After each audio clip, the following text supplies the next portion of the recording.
For our final conversation of today, please welcome the SVP of Products, Marketing, and E-commerce at Air Canada, Mark Nasr, in conversation with Skift Editor-at-Large, Brian Summers. Mark, it's good to see you again. Thanks for chatting with us. Hey, Brian. Good afternoon. Thanks for having me. Some of you know Mark is one of my favorite people in the airline industry. There are many reasons for that, but one of which is that he answers questions directly and honestly. So if you have any questions about loyalty that you need to get answered, make sure to ask them, and I will do my best to ask them on your behalf. So Mark, first question for you.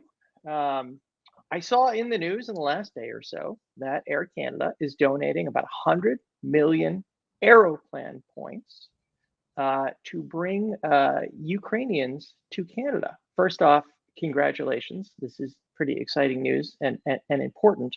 But second, we're interested in the economics of these programs. And I'm curious, you see these announcements. I've always wanted to know, why not just give them a dollar value? What are the economics for Air Canada to give Aeroplan points instead of just dollars, or allow people to travel as almost like non-revenue passengers? Sure thing. So we're obviously very proud of this move, which we've done working together with Miles for Migrants, which is just an awesome organization we can talk more about, that works with a number of loyalty programs, including the big US ones, as well as Ed Shapiro and his family foundation. And the goal is to be able to bring 10,000 Ukrainians over to Canada. This is actually surprising to me. I only learned this in the last few months with the events that have occurred. But Canada has the largest Ukrainian population, or folks that originally came from Ukraine, of any country in the world outside of Russia and the CIS. There's over 1 million people out of the 37 million in Canada that are Ukrainian or Ukrainian origin. Since the events have unfolded, we've had a number of our members that have reached out and encouraged us to get more involved. As we started out via the Air Canada Foundation with cash, as well as transportation of goods with our cargo capabilities to Poland to help those that have come over the border. And so the Aeroplan miles are really an and more than an or as it relates to cash. Why the miles? Why the points? 3 reasons. First of all, it doesn't just unlock Air Canada, but it unlocks seats on our partner airlines, which are going to be very helpful, given we've got LOT Polish, the Lufthansa Group, a lot of Air Serbia, a lot of Eastern European capacity that we can use to help bring folks to Canada. Number 2, it's a great way to involve our customers. As I said, we had so many that reached out to us, and to the extent to which they have miles, it gives them an opportunity above and beyond cash. And number 3, it's also good for the program and telling the story of the new Aeroplan and a part of Aeroplan that we're very proud of, which is the charitable donations platform. So there's no core economic reason to do it. There aren't any charitable write-offs or things like that make it attractive from a program point of view. We haven't looked at this for the eyes of economics. We're doing both. And so there's a place for cash donations, which really work well when we're helping other organizations, boots on the ground, those kinds of efforts. And then there's a place for transportation. And we figured the points work very well. And again, as I said, it allows those that have excess points to be able to get involved that might not have, for example, the spare cash to make donations. So it essentially makes it a more inclusive platform. There's cash and there's points. All right, thank you. That's very interesting. Let's talk a little bit more broadly about the program. Just before the pandemic, you revamped Air Canada essentially from scratch. You were all excited to unveil this to the public. I think that you actually did. And then everything changed. What have the last 2+ years been like for Air Canada? And what's changed in the program? What does the pandemic force you to do differently? Well, it's a special kind of irony, that might not be the best choice of words, to relaunch a travel loyalty program during a global pandemic, no less in one of the countries that's had the most strict set of lockdowns and other measures over the course of the pandemic, which is Canada, unfortunately. But we got really lucky in a few senses. The main kind of design paradigm for the new program was to expand appeal to infrequent travelers. So Aeroplan historically has done very well in Canada with frequent travelers. We have 90% plus of the market. But within frequent travelers, we were actually number 2, despite being the largest airline in the country. And in many cases, number 3 or 4, if you include the proprietary bank credit card programs. So we designed the program to be much more oriented around leisure travel, around visiting friends and relatives, around families. And it just so happens that coming out of the pandemic, that's really what's driving the overall macro recovery in travel. So we're, in a sense, blessed. We're lucky that we have a program coming out of the pandemic that is built for the demand that we're seeing be the strongest. In fact, in many ways, overtake even 2019 levels, and can facilitate that. Another key component to the revamp was relevance in everyday lives. And there's a number of partnerships that we had started working on prior to the pandemic that became especially relevant in the context. So I'd call out our Uber Eats partnership, for example. We also are partnered with the LCBO, which most of the audience might not know the name, but it's the single largest buyer and retailer of wine in the world and of beverage alcohol, one of the largest. It's the liquor store in Ontario.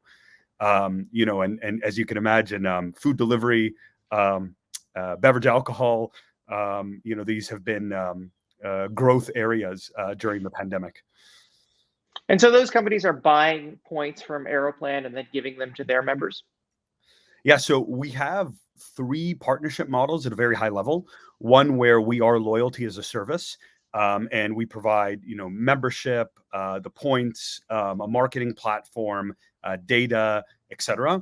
And that's the agreement we have with LCBO. They don't have their own loyalty program, and their CRM runs in concert off of our platform. Then on the other side of the other kind of bookend is where we partner with a brand that has a very established, even in our case, with our partners, leading loyalty program like Starbucks, very well respected, program, and it works via account linking, and we activate the currency from both programs and the CRM and data platforms from both programs with the goal of being kind of a 1 + 1 = 3. And then we have a middle of the road solution, which usually involves the brand using our currency, but them having their own non-currency loyalty efforts, which is our partnership with Uber and Uber Eats. Thank you. You look to be in a beautiful place right now. I know where it is. You told me earlier, but I understand that you are with Chase right now, and you're talking about your U.S.-based credit card. Is that right? That's right. So you're a Canadian company. What's the demand like for a U.S. credit card, and why was it so important for you to launch it just in the early innings of launching the new loyalty program? Well, the U.S. is a second home market for Air Canada.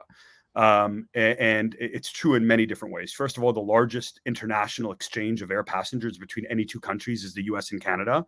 The single largest exchange of passengers between any 2 airlines is United Airlines and Air Canada.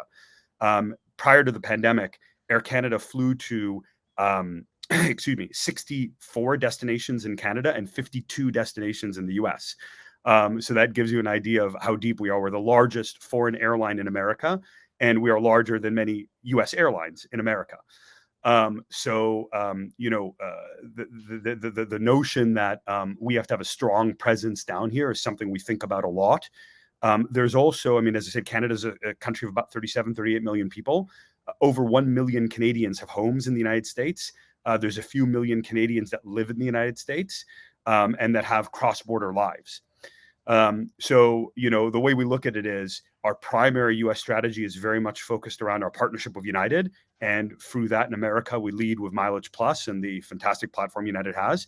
But then we also have a subset of customers who are crossing the border frequently, who are flying Air Canada, who live in destinations that aren't as relevant on our partners' network. And we want to make sure we have a product for them, because if we don't, then that's value that's just lost, and value that our overall ecosystem, Star Alliance, Air Canada can't necessarily capture. Now, go ahead.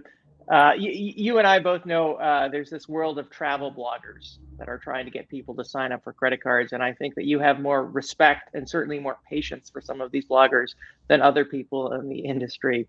I'm constantly seeing this U.S. Aeroplan credit card reviewed on these sites. So you must be making a push for people without even Canada ties in the United States to get this card, right? Yes, we are, but it's relative to the U.S. market. It's a very small subset. By the U.S. definition, it's niche. And the reality is that there are a number of people who aren't necessarily loyal to any airline, but travel, let's say, internationally once, twice a year, and make use of the bank proprietary programs. There's Chase, Citibank, Capital One, American Express, have very, very rich ecosystems with tens of millions of customers and billions of, or actually, more in the trillions of dollars that are spent, or fractions of trillions a year, on their products. There's a natural opportunity for Air Canada, for Aeroplan, to take a small slice of consumers that have been transferring points from these programs and have grown accustomed to loving Aeroplan, the experience, the value proposition of the redemptions, but aren't necessarily wedded to any individual airline as a brand, and they might not fly enough, to do so. They might live in a city where, they have to fly on different airlines based on what direction they're going. And this is the card that gets people these special perks if they spend $1 million a year. So it's interesting. We use the U.S. market in a sense also as a test bed for ideas that we could bring to the Canadian market. One of the product design elements in the US is there's always that next level to spend for. So it's as low as, for every $2,000 you spend, you get an additional 500 points as a bonus.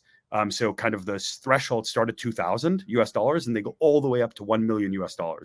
At $1 million, you get a global companion pass that every single time you redeem your miles on any one of our 46 airline partners in any cabin of service, you can bring along a second person for free, period, end of story. It's a global +1, we call it.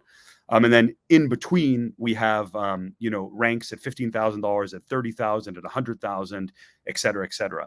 But the idea is there's always a reason to continue spending on the card versus splitting spending. And by Has the way, anybody spent $1 million yet? We have a number of people on track to reach the million. We have, last check, I think we had one or two that were getting really close, but given the card only launched a couple of months ago, but we have a number of people on track, and we've had a number of people reach out to us and say they're going for the gold. Thank you. We have an audience question on our screen here, Mark. Danielle is hoping that you can go into some more detail on the Starbucks relationship. I think the idea of the question is, like, how do you manage a loyalty program where Starbucks has its own robust program and you do as well? And like, how do you put them together? Danielle says this is very interesting. So we love our relationship with Starbucks. Just to give you kind of the basics of how it works, in order to partake, an individual consumer needs to be a member of Aeroplan, our program, and of Starbucks Rewards, which obviously is, how they onboard via their mobile app and have a Starbucks Rewards wallet. So once a customer is a member of both, they can go online in a very easy process, 2 clicks. They can link their 2 accounts. From that point onwards, they get different incentives, both in the form of Aeroplan points and Starbucks stars for accomplishing different tasks. So for example, having an automatic reload of dollars into your Starbucks wallet over different thresholds will get you Aeroplan points. Or for example, a certain cadence of purchase of beverages or food at Starbucks will get you Aeroplan points, of course, in addition to the stars. There's an extensive data share that occurs, which is very clearly disclosed to our members at the point at which they link. And it allows Starbucks to put forth on a very regular cadence customized promotions down to the individual member based on their behavior to get them to stretch, or maybe they're a breakfast customer, but they're not a lunch customer. Can they get them to come in, etc.? And the point of the partnership is to do 2 things. Number one, bring new customers to each program. So there's a large percentage of the customers that before either weren't Aeroplan members, but they were Starbucks, or vice versa. They weren't Starbucks Rewards customers, but they were Aeroplan. And so as part of the linking process, they can enroll. So that's kind of point 1. And then point 2 is to find alternative ways of messaging and rewarding that are going to be particularly relevant in different use cases to different demographics. So again, kind of the core notion is 1 + 1 = 3. But there's still a lot of dynamic nature to the program, which allows the investments to be targeted and to have a good ROI from the points and stars that are being awarded. And so 5 years ago, a third party, AMIA, owned this program. None of that was really a possibility for Air Canada at that point, right? Yeah, not at all. We had little to no control over the program, even though it was our marketing platform. It was more than our loyalty program. It was truly our marketing platform. And it was run by a third party who had very different economic and strategic interests than we had. All right, I want to ask you a little bit about redemptions, because anybody who's been with us for 2 hours here knows that I was confused with Prashant at Delta earlier because we were talking about redemptions, and I said, look, I like to get the most value from my points. I like to go out of my way to get arbitrage, and he said, we don't really like the A word here at Delta. We like to make a fair program that gives value to everyone. And I know you and I have talked about this. You love the A word, right? You like customers to feel like they're getting away with something, even though you know what it is when they redeem with Aeroplan. Why do you like arbitrage so much? Well, just on your point of getting away with something, to use your words, if we were to design a program where that would be not possible, then that would mean we would be designing a program too strictly, not sufficiently generous. Because the reality is that the vast majority of members aren't trying to game or aren't trying to get away with something. And you don't want to design your program around a small minority. You want to design your program around a majority and just have some effective checks and balances and controls in place. But I'd much rather lose out a couple percentage points of the time to win, 10 times that in frequency. And that's kind of the thought process we have as we look to, for example, creating terms and conditions around some of our promotions. We go eyes wide open, knowing that there's going to be some abuse and some gaming, but we do it so that it's simple and easy, and can make sure that it captures as many of the, let's say, responsible customers, which is the vast majority of our membership base.